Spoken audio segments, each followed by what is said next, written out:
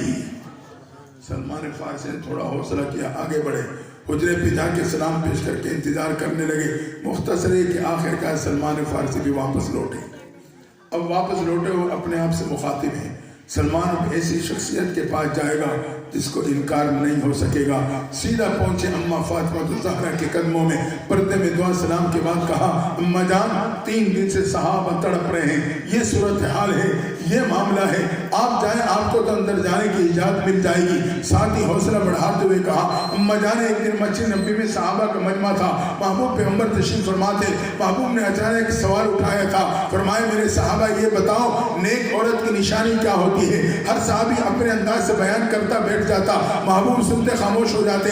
میں نے دیکھا جب یہ واری حضرت علی کے قریب آنے لگی، وہ اٹھے اور حجرے میں آئے، پھر آ کے اپنے نمبر کے انتظار میں بیٹھ گئے۔ واری آئے تو حضرت علی کھڑے ہوئے، کہا اللہ کے نبی صلی اللہ علیہ وسلم نیک عورت کی نشانی یہ ہے، نہ اس نے کسی غیر محرم کو دیکھا نہ اس کو کسی غیر محرم نے دیکھا۔ فرمایا اماں جان جب حضرت علی نے یہ جملہ کہا، نگاہ نبوت محبت بھرے انداز سے علی کے چہرے پہ جم گئی، آپ کے چہرے پہ خوشی کے آثار، ہونٹ مبارک پہ مسکراہٹیں تھی۔ حضرت علی جان گئے محبوب کو جملہ پسند آیا تو کہنے لگے اللہ کے نبی یہ جملہ میرا نہیں، مجھے فاطمہ الزہرا نے بتلایا ہے۔ اماں جان اس وقت زبان نبوت میں یہ کلمات تھے، محبوب نے فرمایا علی فاطمہ بضعۃ منی، فاطمہ بضعۃ منی، فاطمہ کا کیا کہنا، وہ تو میرے جگر کا ٹکڑا ہے۔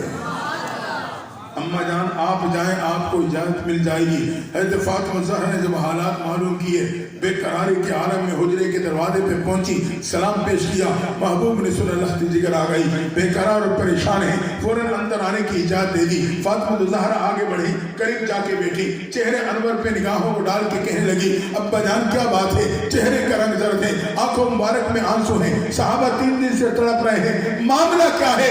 یہ جملہ سننا تھا۔ محبوب ایک بار پھر تڑپ گئے، کہا لخت جگر تجھے کیا بتلاؤں؟ 3 دن قبل جبریل امین آئے تھے، انہوں نے مجھے بتلایا ہے اللہ نے میرے امت کے گناہگاروں کو جہنم میں ڈال دیا ہے۔ جب سے میں نے رب کا یہ فیصلہ سنا اس وقت سے امت کے لیے بے قرار ہوں۔ یہ کہا پھر سجدے میں چلے گئے، یا رب امتی یا رب امتی کی صدائیں بلند ہو جاتی ہیں، رب کی رحمت جوش میں آ گئی، جبریل امین آتے ہیں، محبوب اللہ سلام دے رہا ہے، ساتھ پیغام دے رہا ہے وَلَسَوْفَ يُؤْتِيكَ رَبُّكَ فَتَرْضَىٰ، محبوب سجدے سے سر اٹھاؤ، اتنا دوں گا کہ آپ راضی ہو جائیں گے۔ جبریل امین نے پیغام دیا، چلے گئے، آپ نے سجدے سے سر مبارک اٹھایا، لخت جگر کی طرف متوجہ ہوئے، فرمایا فاطمہ مبارک ہو، اللہ نے مہربانی کا معاملہ فرما دیا، رب نے میرے سے وعدہ کر لیا ہے میں قیامت کے دن آپ کو اتنا دوں گا کہ آپ میرے سے راضی ہو جائیں گے۔ فاطمہ گواہ ہو جانا، میں قیامت کے دن اللہ سے اس وقت تک راضی نہیں ہوں گا جب تک وہ میری امت کے آخری فرد کو بھی جنت میں داخل نہیں کر دے گا۔ کسی امت کو ایسے نبی نہیں ملے، کوئی نبی اپنے امت کے لیے اتنا نہیں رویا جتنے محبوب پیغمبر میرے اور آپ کے لیے روئے۔ آپ اپنی بیٹیوں کے لیے اتنا نہیں روئے جتنے اپنے امتی کے لیے روئے۔ خیر خواہی کا جذبہ تھا، امت کے لیے تڑپ جاتے تھے۔ تو آئیں اگر اسی جذبے کو اپنی زندگی میں لے آئیں گے میری دنیا اور آخرت سنور جائے گی۔ اگر میں نے اپنے آپ کو اسی خیر خواہی کے جذبے سے سجا لیا، میرے اور آپ کے لیے ہر طرف سے نیکیوں کے راستے کھل جائیں گے۔ یہ ایک ایسا بنیادی جذبہ ہے کہ اس کی بنیاد پہ انسان کے لیے ہر طرف سے نیکیوں کے راستے کھل جاتے ہیں۔ خیر خواہی کہتے ہیں دوسرے کے ساتھ اچھائی، دوسرے کے ساتھ بھلائی۔ علماء نے لکھا ہے اچھائی نہیں کر سکتے کم از کم برائی نہ کرو، اچھا نہیں کہہ سکتے کم از کم برا نہ کرو، یہ بھی خیر خواہی۔ اور رب کو یہ جذبہ بہت پسند ہے۔ وہ الگ بات ہے آج ہم اپنے محبوب کی بس ایک زبانی جمع خرچ میں تو میرے سے کوئی آگے نہیں ہے، لیکن حقیقت میں ہم نے اپنی نبی کے دامن کو چھٹک دیا ہے، یہی وجہ ہے کہ آج ہم ایک دوسرے کی ٹانگیں کھینچتے ہیں، دوسرے کی خوشی پہ پریشان اور پریشانی پہ خوش ہوتے ہیں۔ تو جس ذات کی شفاعت کی امید پہ زندگی گزار رہے ہیں، کم از کم کسی درجے میں تو ان کی اتباع میں آ جائیں۔ یہ جذبہ میں رب کو بہت پسند ہے۔ قرآن نقشہ کھینچتا، میدان میں چیونٹیاں پھیلی ہوئی ہیں، دور دور تک وادی نمل ہے۔ اللہ کی شان سلیمان علیہ السلام کا لشکر آ رہا۔ سلیمان علیہ السلام کا لشکر جب تخت پہ پرواز کرتا تو اس تخت پہ کم از کم 6000 کرسیاں لگتی تھی۔ جب وہ زمین پہ چلتا تو بہت بڑے ایریے میں پھیرا ہوتا تھا، بڑے مربوط طریقے سے جیسے فوج پریڈ کرتے ہوئے آگے بڑھتی ہے۔ پہلے مختلف انسانوں کی لائنیں، پھر مختلف جنات کی لائنیں، پھر مختلف جانوروں کی لائنیں، پرندے پر پھیلائے ساتھ ساتھ پرواز کرتے آگے بڑھتے تھے۔ ایک چیونٹی نے دیکھا سلیمان علیہ السلام کا لشکر آ رہا ہے، اگر اس طرح بڑھتا چلا آیا نہ جانتا ہو تمام چیونٹوں کو قدموں کے نیچے رونتا چلا جائے گا۔ تو اس چیونٹی نے خیرخواہی کی بنیاد پہ ایک آواز اٹھائی، خیرخواہی کی بنیاد پہ کہ دوسروں کو تکلیف سے نقصان سے بچا لوں۔ وہ آواز میرے رب کو اتنی پسند آتی ہے کہ اللہ اپنے محبوب کے ذریعے سے میرے رب تک پہنچا دیتا ہے۔ معلوم ہوا رب کی منشا بھی یہ ہے کہ میرے محبوب کی امتی کی زندگی میں یہ جذبہ موجود ہو۔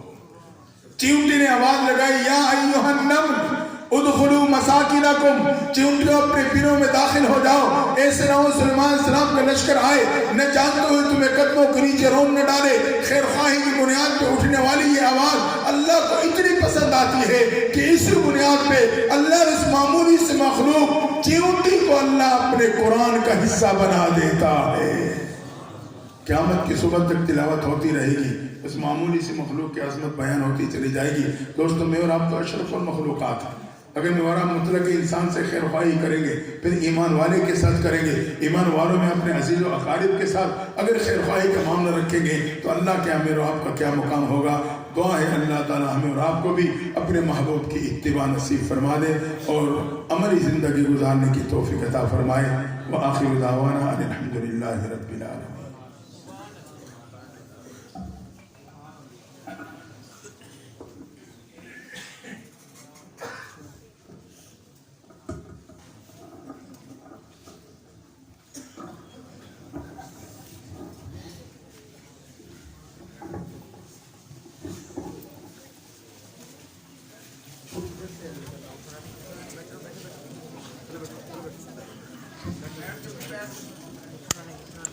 تمام حضرات تشریف رکھیں۔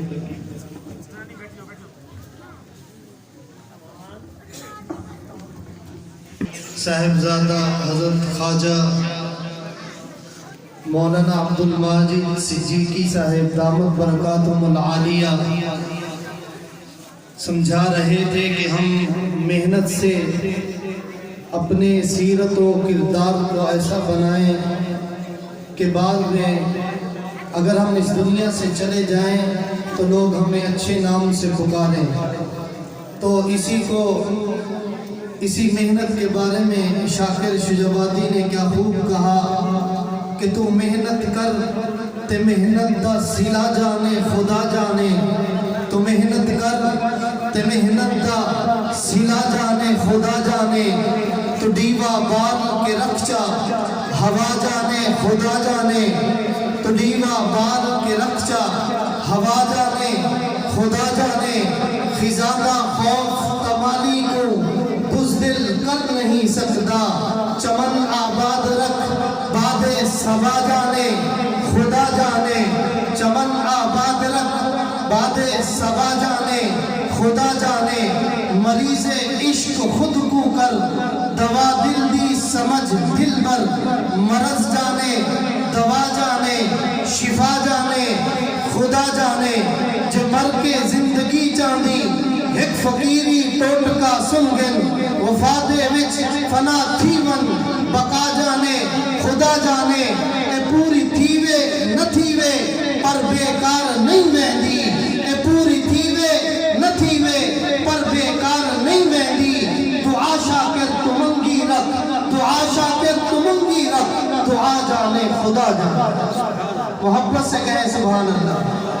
ابھی ہمارے آخری مہمان کچھ ہی لمحے بعد آپ کے سامنے جلوہ افروز ہوں گے۔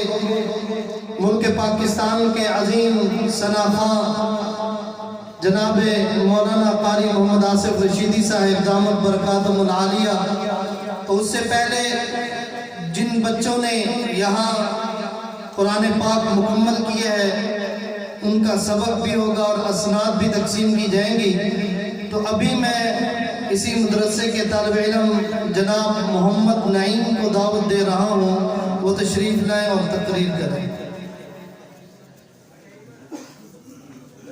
محمد نعیم، محمد احمد نعیم۔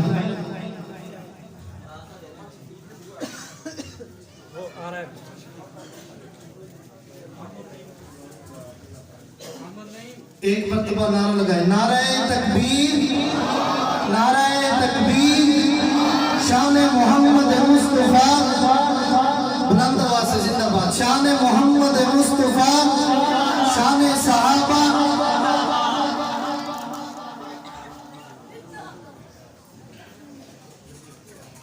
شان صحابہ، شان اہل بیت، شان قرآن، نعرہ تکبیر۔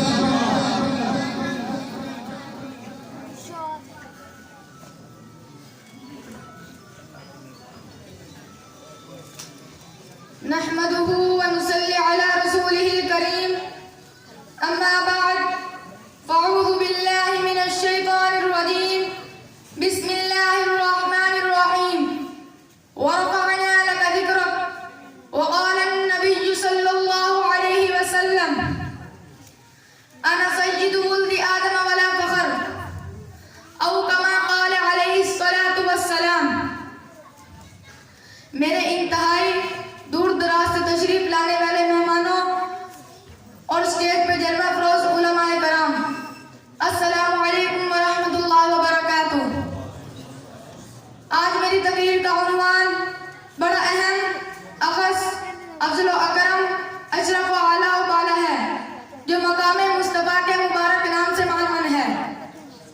سامعین محترم، تاجدار ختم نبوت، آقا دو جہاں، سید الجن والانس، فخر موجودات، محبوب کائنات، محبوب رب الارض و سما، سید الانبیاء، خاتم الانبیاء، ہادی برحق، امام الرسل، رشک ملائک، صاحب لولاک، شافی محشر، ساقی کوثر، آمنہ کے لختے جگر، حضرت عبداللہ کے نور نظر، حضرت محمد مصطفیٰ احمد متبع صلی اللہ علیہ وسلم کو رب کائنات نے ایسے معاشرے میں مبعوث فرمایا تھا جہاں کفر و شرک کی گہری گھٹنائیں چھائی ہوئی تھی، برائی اپنے عروج پر تھی، نیکی اور بدی کی تمیز بالکل نہیں تھی، حیا اور شرم درکنار تھا، قتل و غارت کا گرم بازار تھا۔ اللہ تعالیٰ نے ایسا نور عظیم بھیجا جس سے تمام تاریکیاں مٹ گئی، کفر و الحاد کا سایہ دور ہو گیا، علوم و معرفت کا دروازہ کھل گیا، جہالت و ضلالت کا دروازہ بند ہو گیا، علم شیطان ختم ہو گیا۔ ایسی عظیم ہستی آئی جس کے سامنے تمام کائنات جھک گئی، جس پر ملائک گرش کرنے لگے اور سید الملائکہ ان کے گھر میں حاضری دینے لگے۔ سامعین محترم، حضرت آمنہ کے گھر میں ایسا عظیم بچہ پیدا ہوا جس کو صفات و کمالات ایسے ملے جن کی نظیر نہیں ہے، اور زندگی کا ہر گوشہ اتنا پاکیزہ ہے کہ قرآن بھی پکار اٹھتا ہے، فقد لبثت فیکم عمرا من قبلی افلا تعقلون۔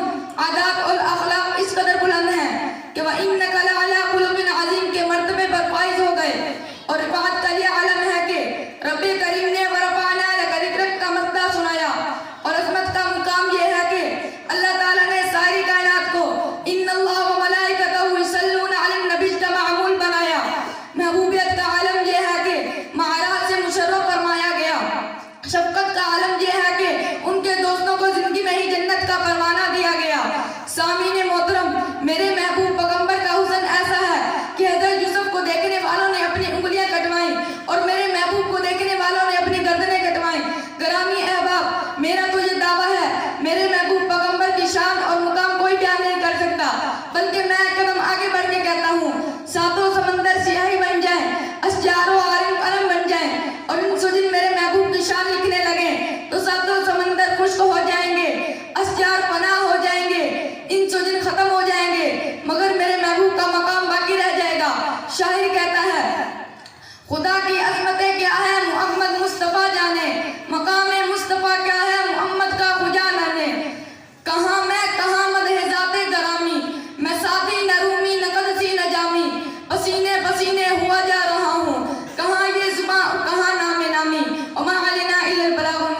والسلام. ماشاءاللہ، اللہ مزید علم اور عمل میں برکت عطا فرمائے. تقریر کے لیے تشریف لاتے ہیں محمد مجیب الرحمن.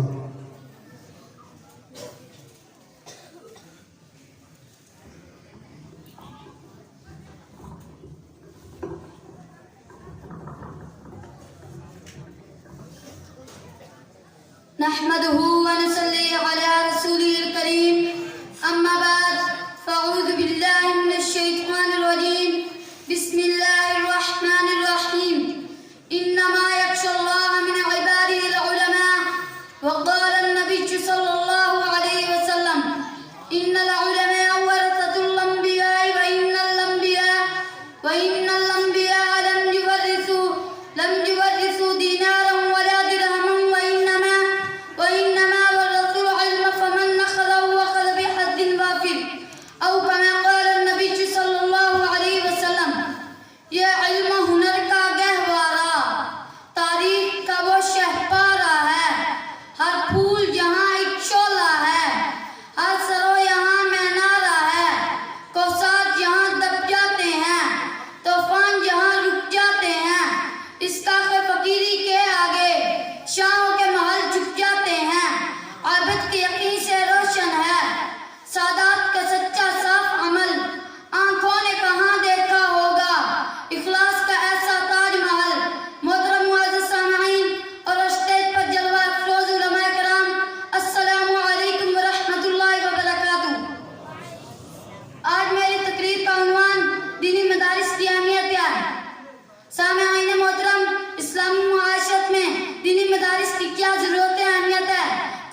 کے لیے تشریف لاتے ہیں اسی مدرسے کے طالب علم محمد لیاقت۔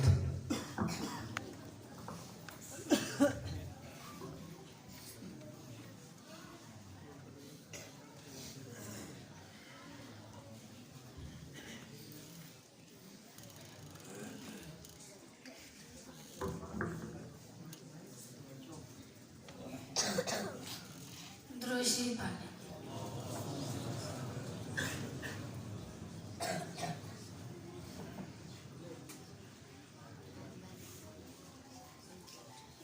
میرے نبی دا رتبہ اعلیٰ صلی اللہ علیہ وسلم، سونیا اچیاں شاناں والا صلی اللہ علیہ وسلم، میرے نبی دا رتبہ اعلیٰ صلی اللہ علیہ وسلم، سونیا اچیاں شاناں والا صلی اللہ علیہ وسلم،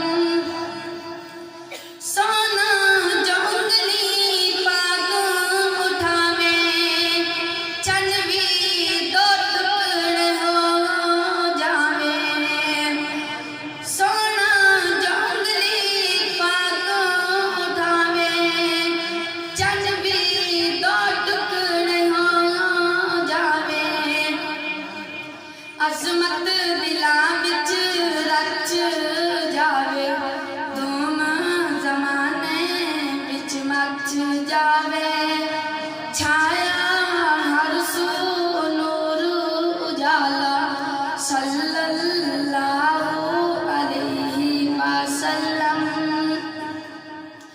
میرے نبی دا رتبہ اعلیٰ صلی اللہ علیہ وسلم،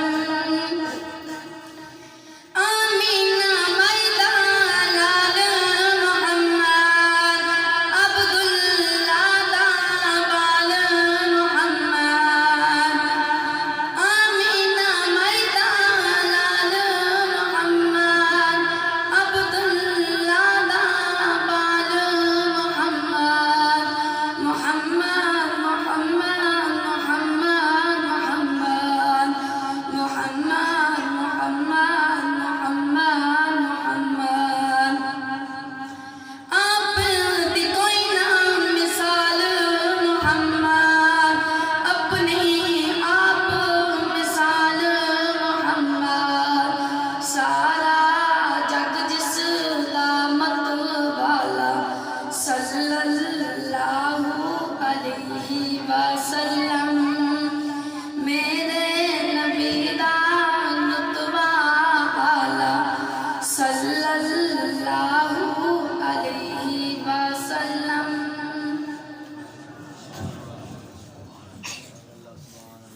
محترم دوستو، میں آپ تمام حضرات کا دل کی اتھاہ گہرائیوں سے شکر گزار ہوں کہ آپ نے اپنے قیمتی اوقات میں سے وقت نکال کر آج کی ہماری اس قرآن و سنت کی رونق کو دوبالا کیا۔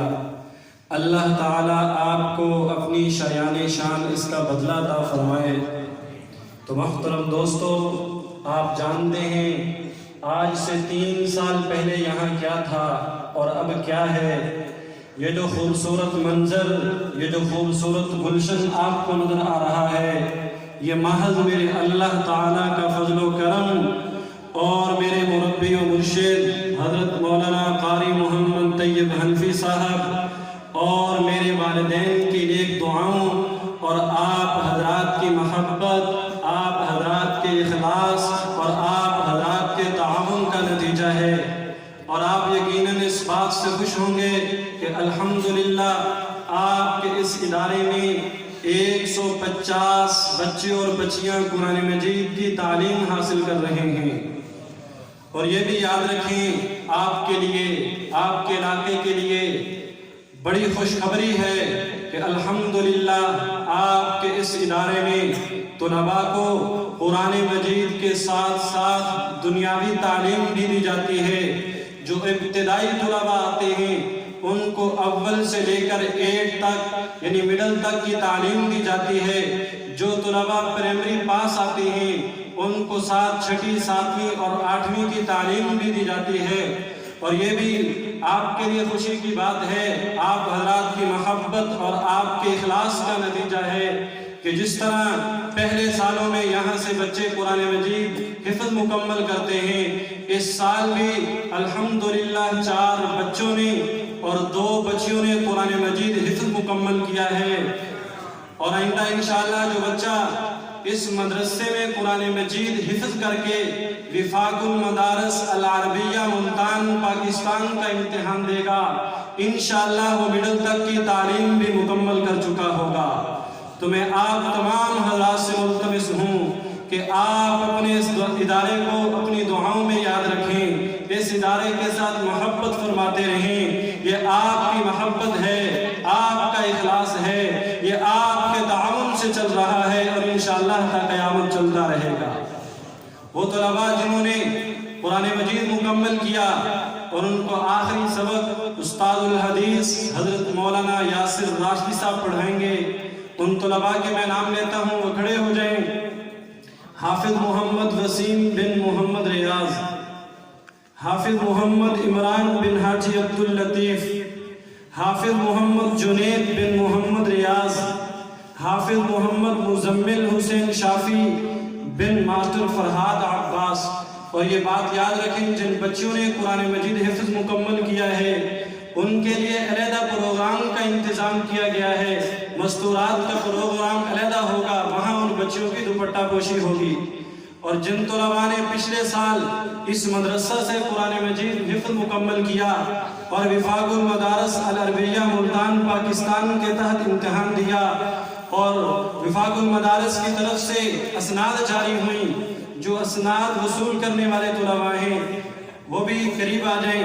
حافظ محمد ندیم بن نور احمد، حافظ سمیع اللہ بن محمد ریاض، حافظ محمد ساجد بن محمد ریاض، حافظ محمد سفیان بن غلام یاسین، حافظ محمد اختر بن محمد اسلم، حافظ گلشیر بن محمد رمضان۔ اب میں ملتمس ہوں اپنے استاد محترم حضرت مولانا یاسر راشدی صاحب سے کہ وہ ان بچوں کو آخری سبق پڑھائیں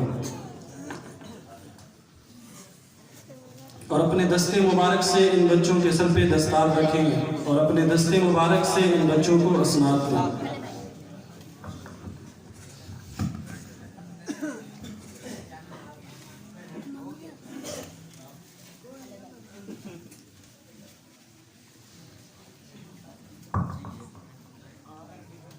میں پڑھوں گا، آپ میرے ساتھ ساتھ اعوذ باللہ من الشیطان الرجیم،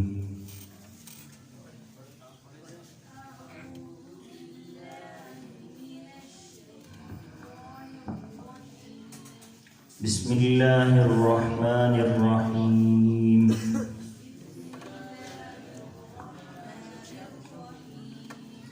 قل اعوذ برب الفلق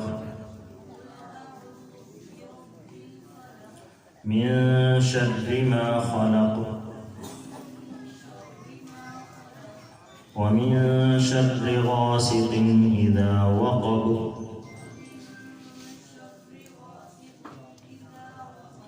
ومن شر النفاثات في العقد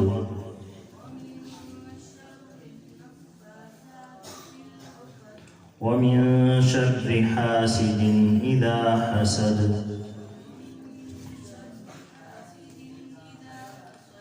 بسم اللہ الرحمن الرحیم،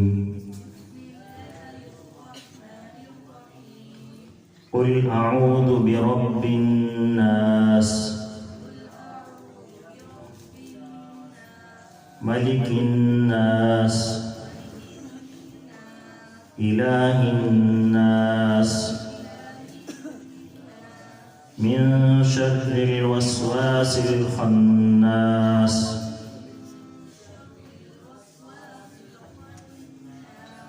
الذي يوسوس في صدور الناس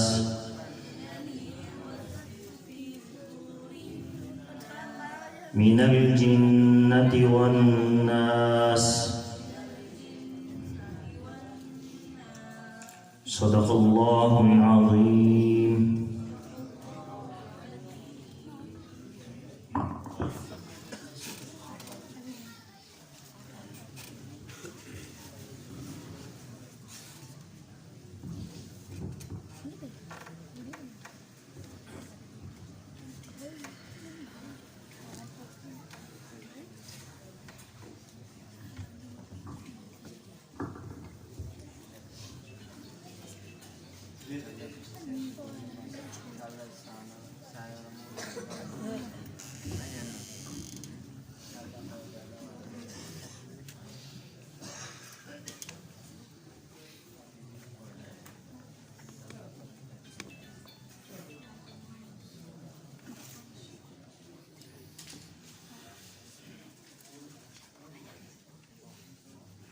جن طلباء نے اسناد وصول کرنی ہے: حافظ محمد ندیم بن نور احمد، حافظ محمد ندیم بن نور احمد، حافظ سمیع اللہ بن محمد ریاض، حافظ محمد سمیع اللہ بن محمد ریاض، حافظ محمد ساجد بن محمد ریاض،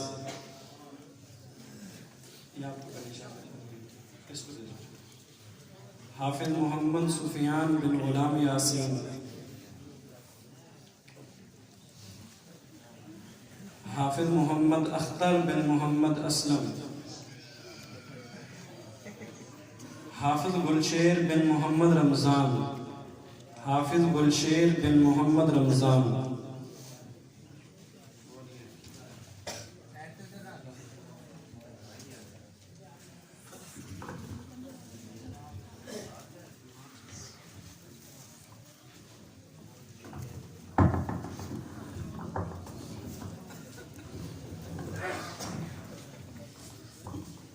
ابھی انشاءاللہ ہمارے آخری مہمان آپ کو نعتیہ کلام سنائیں گے، پھر اس کے بعد نماز ہوگی۔ نماز کے بعد تمام حضرات سے التماس ہے کہ آپ سب کے لیے کھانے کا انتظام ہے، کھانا کھائے بغیر کوئی بھی نہ جائے۔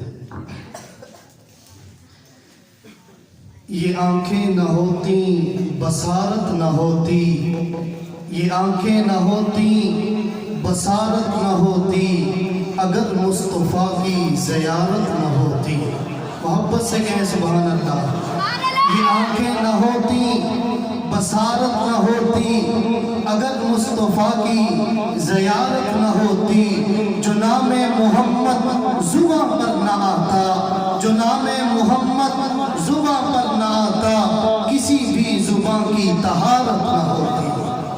جو نام محمد زباں پر نہ آتا، کسی بھی زباں کی طہارت نہ ہوتی، وہ اقصیٰ کی محفل کبھی بھی نہ سجتی، وہ اقصیٰ کی محفل کبھی بھی نہ سجتی، اگر مصطفیٰ کی صدارت نہ ہوتی۔